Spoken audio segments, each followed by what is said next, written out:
Your phone buzzes, subject line, urgent. Your chest tightens before your eyes even finish the first sentence. 10 minutes later, you're doom-scrolling headlines, heart rate surging, picturing worst-case scenarios. A ping lands, someone's curt message, and a sharp reply flies from your thumbs faster than your judgment can catch it. 2 minutes after that, the regret arrives. You didn't reply. Your pressure did. Ever feel like pressure hijacks your mind before you can think? Most people do. They get pulled into the undertow of emails, notifications, and other people's moods. They react, apologize, repeat. The day becomes a series of emotional fires. No space, no breath, no center. But the Stoic learns to do something different. Create a pause, reclaim attention, and choose a response that matches their values, not their adrenaline.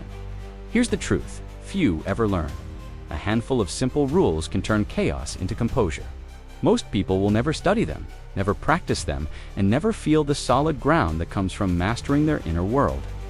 The few who do change everything, how they lead under pressure, how they love when tensions rise, how they decide. When the stakes are real, this isn't about becoming emotionless. It's about becoming anchored. It's the difference between being the boat and being the captain in this journey. I'll show you practical Stoic rules you can use today.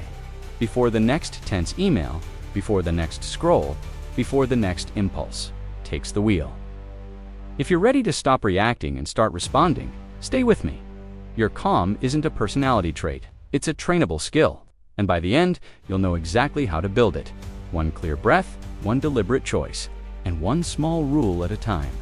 In a moment, we'll begin with the first rule. Name the storm before it names you. Reactivity feels quick, decisive, even satisfying for a second, and then the bill arrives. Your heart pounds, your breath shortens, sleep gets shallow. Cortisol taxes your body, attention frays, and the rest of the day runs on fumes. That edge you think you're gaining, it's interest accruing on your health, your relationships, and your judgment.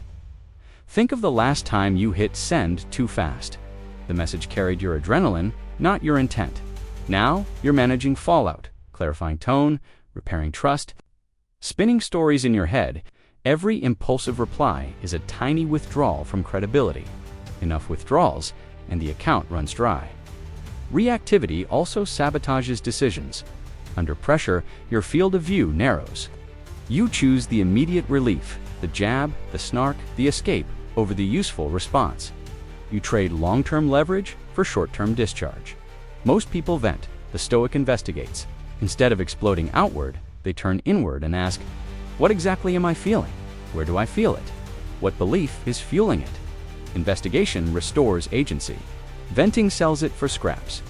Here's the crucial shift. Emotional spikes are signals, not commands. Anger can point to a boundary. Fear can point to preparation. Sadness can point to something loved. Signals carry data. Commands demand obedience. When you mistake one for the other, you outsource your choices to your chemistry. Start measuring the hidden tax. Ask, what did that outburst cost in sleep, focus, and trust? What would a 90-second pause have saved? Write it down. Repeat it. The pattern will reveal itself. This isn't about dulling your edge. It's about sharpening it with control. When you stop paying the reactivity tax, you free resources, energy, clarity, respect for what actually matters. Next, we'll transform pressure itself from a threat to a training ground. In the next section, we'll make that shift step by step together. What if your greatest pressure is your greatest teacher? The Stoic treats strain like a gym for the mind. Load, form, repeat. Marcus Aurelius framed it simply. The impediment to action advances action. What stands in the way becomes the way. Pressure isn't a stop sign. It's a syllabus. Picture a leader at 9:43 a.m. Critical systems down, clients calling, team Slack exploding. Most people scramble, narrate doom, and fire off orders soaked in fear. She does something else. One breath. Two. She names the problem in a sentence, assigns a triage lead, sets a 15-minute checkpoint, and drafts a calm update. What we know, what we're doing, when we'll report back. She treats the chaos as practice. Live reps for clarity, courage, and care. Within an hour, the incident stabilizes. More important than the fix is the fiber she forged. Her team saw steadiness under strain and borrowed it. That is the Stoic lens. Pressure is not an intruder, it is instruction. Where most people ask, why now? The Stoic asks, what for? What skill is this building?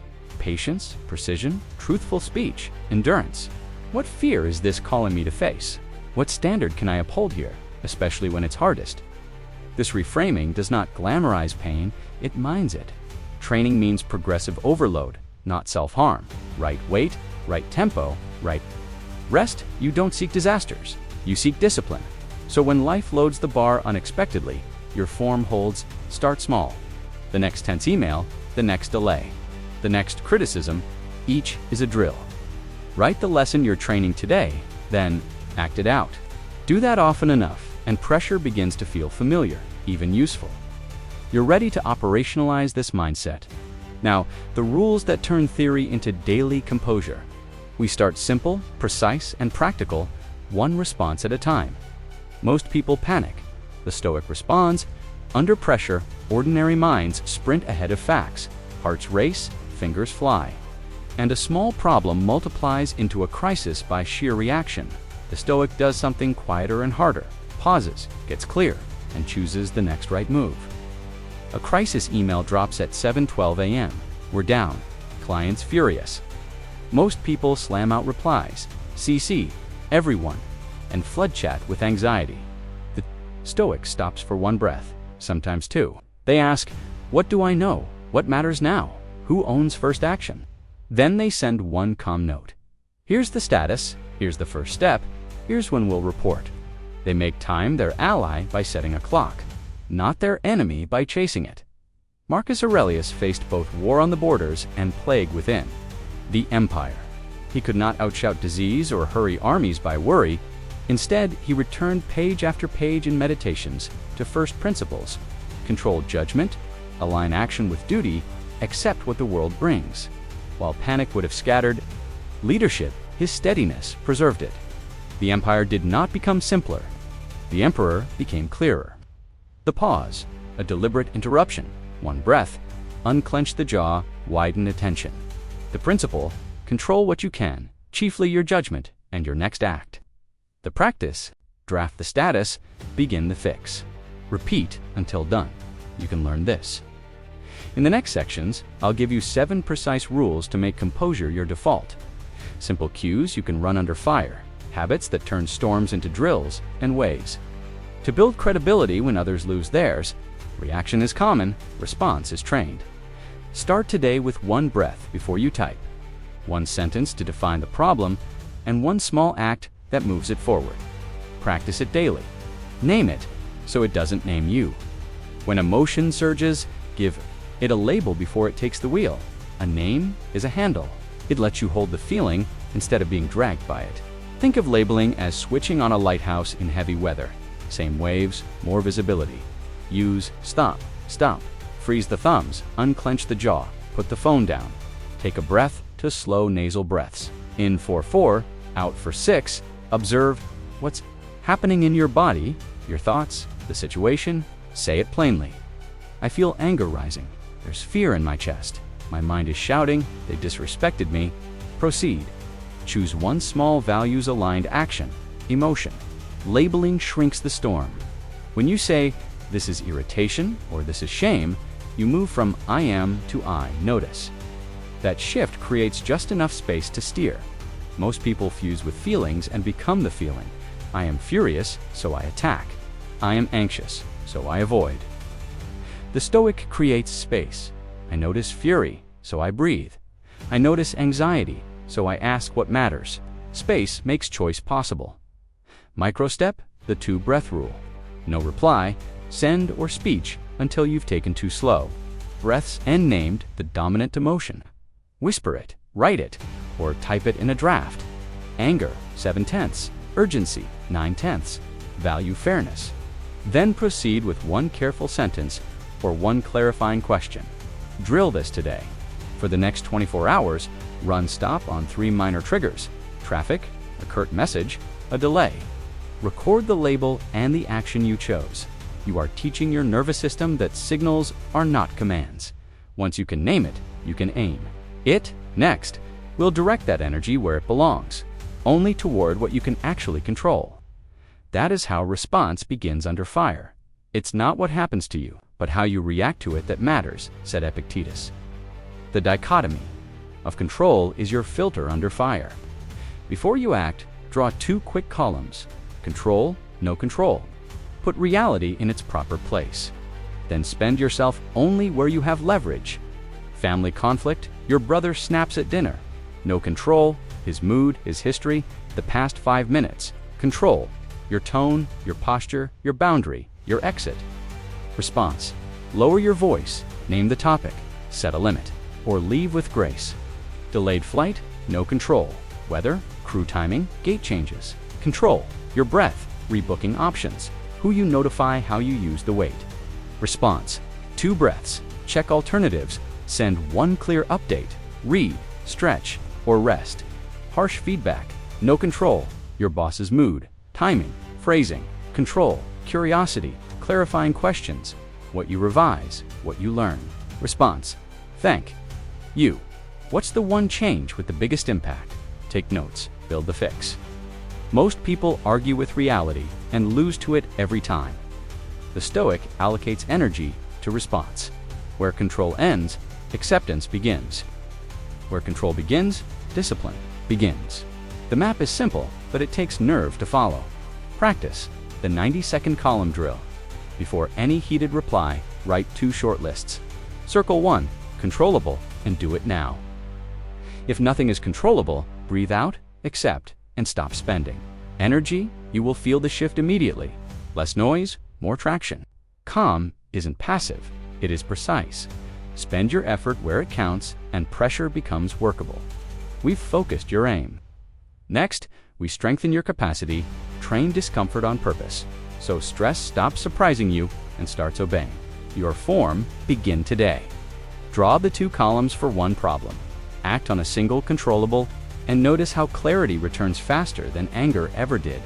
Pressure exposes capacity you built yesterday. If you only practice ease, stress will bench you. Make discomfort your coach, not your captor. Marcus Aurelius spent years on frozen frontiers, ruling from tents, writing by lamplight, while plague and war gnawed at Rome. He didn't choose those winters, but he chose his posture inside them: steadiness, frugality, disciplined action. He treated hardship as training, not insult. You can do the same without a battlefield. Comfort chasing weakens, training toughens. Voluntary hardship is progressive, safe, and specific. You load the bar a little, recover, then load again. These 4 reps, cold, finish, shower, end warm water with 30 to 60 seconds cold, breathe slowly through the urge to flee. Teach your body I can stay. Device-free commute. No music, no podcasts, no phone, notice cravings. Label them, return. To breath or the world outside, hard conversation. Schedule the call you've avoided. Prepare 1 clear message and 1 genuine question. Speak calmly. Stop when said no scroll. Morning. For the first hour, no feeds, no news. Journal intentions. Choose your top action, then start it. Protocols matter. Choose 1 discomfort rep. Daily for 7 days. Rate it 1 to 10 for difficulty. Reduce 1 notch if you white-knuckled. Increase 1 notch if it felt easy. Log what you felt, what you learned, and how quickly calm returned afterward. This is nervous system conditioning, not self-punishment. Expect pushback from the comfort reflex. That's proof you're training the right edge. Over weeks, your threshold rises, you react less, recover faster, and keep your word under load. Stress stops feeling like an ambush and starts feeling like familiar terrain. You're building strength. On purpose, next we'll turn incoming setbacks into drills and extract value from every obstacle you meet. Then we'll codify reframes that convert obstacles into repeatable wins today. A deal collapses, a plan derails. Someone says no. Most people treat the moment like a full stop. The Stoic uses a different mark, a turning arrow. Marcus Aurelius wrote, "What stands in the way becomes the way." Seneca added, "Fire tests, gold." Setbacks are not verdicts, they are furnaces. Enter wisely, and you come out tempered. Reframing is not denial, it's disciplined interpretation. You don't pretend the loss didn't happen, you decide what the loss will teach. The Stoic asks, what is this for? Which virtue does this train? Courage, patience, honesty, perseverance. Once the lesson is named, energy returns to your hands. Try this exercise the moment you hit resistance. Write the setback in one clear sentence. No drama, just facts. List 3 potential benefits or skills hidden inside it. For example, clearer.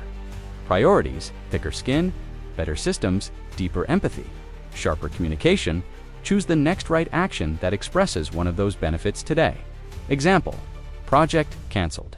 Benefits, tighter scoping, stronger stakeholder checks, resilient, scheduled buffers. Next right action, book a 20-minute debrief, extract 3 preventable errors, draft a 1-page checklist, contrast the 2 paths. Most people see endings and spiral into blame, delay, or self-attack. The Stoic sees beginnings, an unpaid internship in wisdom. Most people ask, why me? The Stoic asks, what now? Keep it concrete. If the feedback stung, mine a sentence you can use to improve the draft. If the flight is delayed, practice your rebooking script and your patience. If the relationship ends, rebuild your routines and your values. You are not the setback, you are the skill you harvest from it. Treat obstacles like curriculum, not catastrophe. Next, we'll anchor that mindset in real time by returning again and again to the only place you can act, the present moment with attention. Your mind loves time travel. 1 minute, it drags you into regret. The next, it hurls you into worry. Meanwhile, the only place you can act, the present, goes unattended. Marcus Aurelius gives the instruction: confine yourself to the present. Presence is not a mood, it's a skill. Train it. Tool 1. Inhale for 3, hold for 3, exhale for 3. Repeat 3 rounds. Short, square, stabilizing. As breath slows, attention widens. You move from I'm overwhelmed to I'm breathing and choosing. Tool. Name 5 things you see. 4 you can touch, 3 you hear, 2 you smell, 1 you taste. Say them quietly. This drags awareness out of the head and back into the world. The storm may rage. Your footing returns. Tool 3. Single task sprints. 10 minutes, 1 verb. Pick a task. Set a timer. Silence notifications. To calm breaths, then move only that verb. Write, fix, call, clean. When distraction tugs, note thinking and return. End with 1 sentence. What moved forward? Most people time travel and suffer twice, for what happened and what might. The Stoic returns to now and decides, well, presence shrinks problems to the size you can carry and reveals the next right action. Make it automatic. Cue. Whenever stress spikes, run 1-3-3 round before any reply. Morning, 1 10-minute sprint before messages. Evening, 1 5-4-3-2-1 scan to close the day. Measure the win by actions completed, not hours worried. Presence is the hinge. Choice is the door. Train it daily in small, repeatable bouts, until here becomes your habit. With your attention anchored, you can choose what earns it. Next, we'll guard that attention from the noise that steals it. Start now. 1 3x3 breath, 1 sensed. Detail, 1 10-minute sprint. Prove to yourself that calm begins with the next breath and choice. Your attention is your most traded asset in 2026. Every ping, badge, and autoplay is designed to rent your mind at a discount. Marcus Aurelius reminds us, the mind is dyed with the color of its thoughts. You become what you give your attention to. Most people outsource that choice to algorithms. The Stoic curates inputs to shape outputs because clarity, not clutter, wins under pressure. Notification diet. Turn off all non-human alerts, silence badges, and batch the rest. Create 2 check windows for messages and email. Outside them, device face down. Sound off. No scroll mornings. The first 60 minutes belong to you. No feeds, no news. Breathe. Journal. 1 intention. Choose your top verb. Begin. News windows. 2 short sessions, 10 minutes each. Read like a scientist, not a sponge. Headlines, primary sources when possible, then out. Close the loop by asking, what can I actually do? Home screen detox. Strip the first screen to tools only. Move social and news into a folder on page 2. Remove search widgets. Optional grayscale to dull novelties lure. Deep work block. One protected block daily, 30 to 90 minutes. Ritual. Timer on Wi-Fi off or blocked phone in another room. 2 slow breaths, single task until the bell. End with one sentence. What moved? Most people chase novelty and call it productivity. The Stoic engineers attention like a craftsman. Fewer inputs, higher signal, cleaner decisions. Expect withdrawal. That's proof you're reclaiming sovereignty. Try this 7-day sprint. Pick 2 practices, post them where you work, tally completions. If you slip, restart without drama. Notice the dividends. More finished work, fewer reactivity spikes, deeper sleep. Guarding attention is how you make space for virtue. With your focus under your command, the next choice becomes simpler. Seek wisdom, not approval, and measure your day by principles, not applause. Start today. Applause feels good, but it trains dependence. Every like, nod, and compliment can become a leash if you let it. Marcus Aurelius drew a harder line. If it is not right, do not do it. If it is not true, do not say it. Most chase praise. The Stoic chases principles. Approval asks, will they like this? Wisdom asks, is this right? The first makes you a weather vane. The second makes you a compass. Under pressure, the difference decides your character. Practice the decision filter. Before you act, pause and ask, wise or popular? Take 3 calm breaths, then run the virtue check. Courage, justice, temperance, wisdom. Courage, am I willing? To do the right thing though, it costs me. Justice, am I giving others their due, credit, clarity, fairness, temperance? Am I choosing restraint over indulgence or retaliation? Wisdom, am I aligning facts, timing, and method with the goal? Replace validation metrics with virtue metrics. After key decisions, score each virtue 1 to 5 and write 1 sentence on how you could raise the lowest score next time. That notebook becomes your moral strength log. Examples, a shiny offer misaligned. With values, popular, except for prestige. Wise, decline, and explain your standard. A hard truth at work. Popular, soften until it's useless.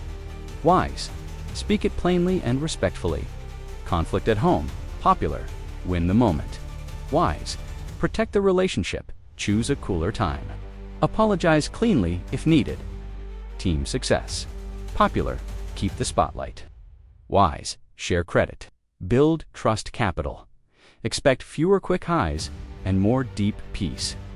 You will lose some admiration and gain self-respect. That trade is freedom. Few will do this.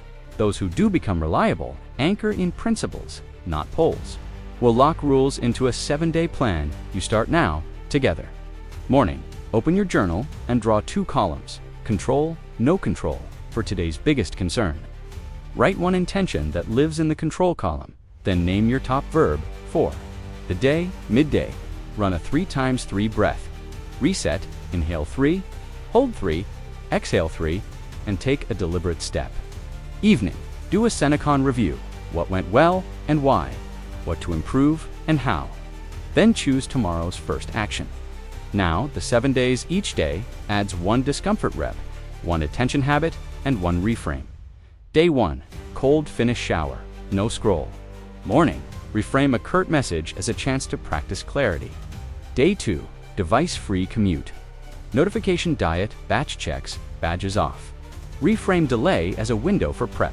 Day 3, schedule the hard conversation, home screen detox. Reframe criticism as data you can use. Day 4, eat a simple meal, no additives, a phone or TV. News windows to 10-minute sessions. Reframe a no as focus returned. Day 5, take the stairs and breathe slow. 1 deep work block, 30 to 90 minutes. Phone away. Reframe overwhelm by defining the next single task.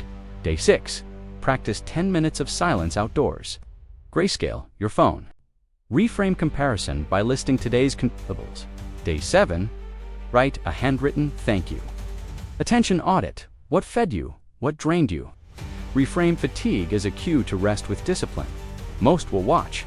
Few will practice. Be the few. Post. This plan where you work. Start today. Not perfectly, but precisely now. One breath, one choice, one line in the journal. Tomorrow, repeat with intention. Perfectionism, relapse, scrolling, and sudden emotional spikes will visit. Expect them. They are not proof you're failing. They're proof you're training at the right edge. Perfectionism whispers, start over Monday. Most quit after a miss. The Stoic resumes without drama. Write this on a card after any slip. Resume within 1 minute, 1 hour, or 1 day. No stories, just the next right action. Build if-then plans so pressure meets a preloaded choice. If I feel anger spiked, then 2 slow breaths plus label it plus draft. Don't send. If I catch myself then lock phone, stand up, 3-3 breath, resume the single task. If anxiety tightens my chest, then name 3 facts I know and take 1 controllable step. Redesign the environment so willpower isn't doing all the work. Move social apps off the home screen, disable badges, grayscale the phone, use a blocker during deep work blocks. Park the charger outside the bedroom, keep a paper notebook open where you work. Recruit an accountability buddy. Text them each morning with your 1 focus verb, and each evening with a 2-line check-in. What you did, where you slipped. Trade short feedback, not lectures. Run a weekly audit. 15 minutes, same time each week. What were my top triggers? Which rules did I use? Where did I overspend attention? What will I change next week? Log 1 small tweak. Fewer resets, more repetitions. That's how composure compounds. Next, we pull it all together and invite you into the practice right now. You now have a playbook, one named The Storm with stop and a label. To control what you can, to columns before action. 3, train discomfort daily so stress stops surprising you. For reframe setbacks. Obstacle gives opportunity. 1, next right move. 5, practice presence with 33 breaths, senses scan, single task sprints. 6, guard your attention with a notification diet and deep work blocks. 7, seek wisdom, not approval, virtue. Over applause. Small rules, repeated, become a strong life. Own the identity that makes them stick. I don't react, I respond. When pressure rises, return to that sentence. Let it choose your breath, your words, your move. Progress here is measured in pauses. Taken, not perfection scored. I want to hear from you. Which rule will you start with today? What's 1 discomfort rep you'll do this week? Drop the affirmation in the comments. Respond greater than react, so others can lock it in with you. Your note may be the handhold someone else needs. If this helped, subscribe and join us for weekly drills and a community that practices, not just watches.